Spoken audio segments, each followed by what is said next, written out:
Learning Chinese is hard. That's what everyone tells you, and this is what I'm telling you now. It is not an easy language. It is totally different for a Western language speaker or a Latin language speaker like me, coming from Portugal, to learn such a different language as the Mandarin Chinese. But throughout all the years I've been studying Chinese, which are 7, and I lived in China in 2 of them, I've built a small system that keeps my knowledge in check, and that helps me in a fun and engaging way to little by little improve it. I'm in no ways an expert. I'm not a sinologist. I did major in Asian studies, but I haven't touched that knowledge in a long time. I've just focused on my Chinese language knowledge, and this is what I wanted, actually.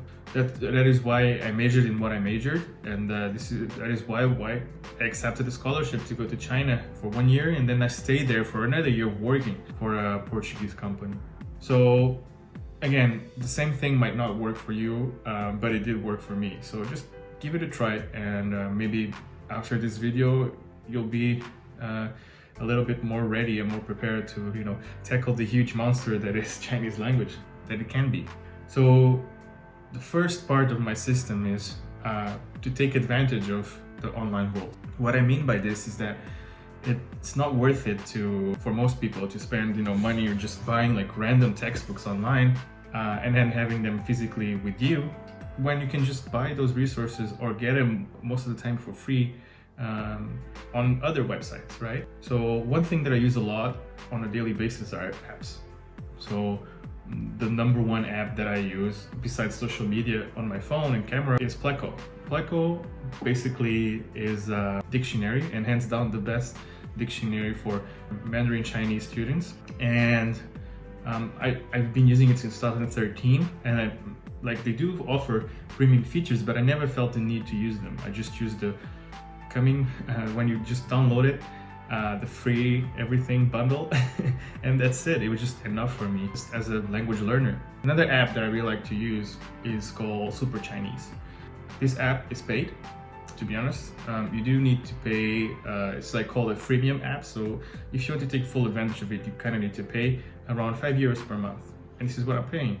But it kind of offers me daily lessons to which I can just dedicate 30 minutes of my day that teach me new vocabulary, new sentence structures, and how to pronounce different sentences, because it has built within an AI system that recognizes my voice and measures how well I'm doing in terms of tones pronunciation, which is quite important in the Chinese language. Second thing that I use the online world per se is to immerse myself with the language, which is really important when you're learning a new language. Just the fact that the environment around you is built with this language in mind, or with this culture in mind, kind of opens up your receptors just to absorb more of that world and absorb more of that vocabulary that you're hearing or seeing around you. And when you're not physically based in the country or the places that do communicate in that language, you can just use the online world to help you with that. One thing that I like to do, for example, is to watch Chinese TV series online on YouTube. And you can do that, and you can just, for example, work around that with, watch an episode with subtitles in English or whatever language you speak, and then turn them off next time you watch the same episode. So you can, try to see what kind of parts you understand and what kind of parts you don't, and why. Or just take note of vocabulary that you don't understand, and then practice on that, and practice on how to use that vocabulary in real life scenarios that you can see on those TV shows, for example. So I think that immersion is quite a good thing that comes out of the online world. Finally, is through online tutoring. And again, this is a paid service most of the time, unless you exchange it for also you tutoring the other person in your native language. But it's totally worth it, because this way you have a teacher and you have someone that can hold you accountable on your progress. And for me, at least, this is really important. So I have someone that I meet with online or through video chat for 1 hour on a weekly basis. And this teacher basically gives me homework, and we watch videos together and try to understand them, and just communicate in Chinese and just have discussions. And this greatly helps me into using the knowledge that I've learned throughout the week and to basically compound that knowledge and use it on, again, real life scenarios. And this is the way that you naturally and in a fun way, an engaging way, at least in my opinion, you learn a language. So by grabbing these little pieces of this puzzle, just making a structure and then use it and see the results of it. And if it works, perfect. If it doesn't work, then try to understand why it didn't work and how you can improve that structure. Another thing is do not forget about writing. And a lot of people nowadays in the modern age, they just like to type, right? And especially with Chinese, you're just typing like phonetically the characters, and then they just pop up on your keyboard and you just select what you want to say. And this is easy, and this is like this way you can just write super fast messages, and it's so cool.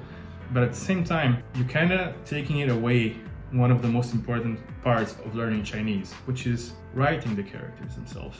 Because by writing these characters, you learn how they're built and you learn the radicals. So the radicals are really important in the way that when you're reading a character that you've never seen before, if you have the radicals of that character in mind, then you perhaps can understand more or less the meaning of that character or the meaning of that word based on context plus the radical. And just, at least for me, maybe it's because I'm old school or I don't know, it always helped me to every single new character that I see that I don't understand, I just write it down 20 times. And then after writing it down 20 times, after 1 week, I will basically check on it. And if I don't remember it, I'll just write another 20. And by then, or like by the 6 years time that I write the character, I should know more or less the character, or at least have a vague idea of what it means. And this is like, again, something that has been working for me in the past and in the present. Finally, one thing that I like to mention is, and this is the most important part, and I kid you not, this is what kept me going with Chinese, and that really made me not completely forget about it, as many people that I know that started learning at the same time as me, is consistency is key. So I believe with any language that you're learning, you kind of need to dedicate a little bit of yourself to learning of that language, as it makes sense. So what I mean by this is on a daily basis, it doesn't even have to be that much time. Just 5 minutes, 10 minutes of your day, you should fully dedicate them to the language that you're learning, and especially with Chinese. I dedicate myself 30 to 45 minutes per day. That can be on commuting. Nowadays you don't do commute, but I mean, just, on a break, or after lunch, or after you just finish with work, whatever. Just find that small amount of time that can compound and help you improve your language knowledge throughout that time that you're learning it. And just consistency just makes you use that language, and that's the most important part of language learning. So yeah, that's basically it. It's like a really simple system. I'm not a wizard or anything of language learning. I just love learning Chinese, and I just wanted to share this information with other people. In the future, I would like to do some in-depth reviews of language learning apps, especially dedicated to Chinese, but we'll see how it goes. I'm not affiliated with any of them, so it would be an independent review, which I think it's really needed nowadays, because there's so many people now learning this language. And yeah, that's it. If you liked it, drop a like, drop a comment with any feedback. This is my first video of sharing my experience, and I'll see you soon.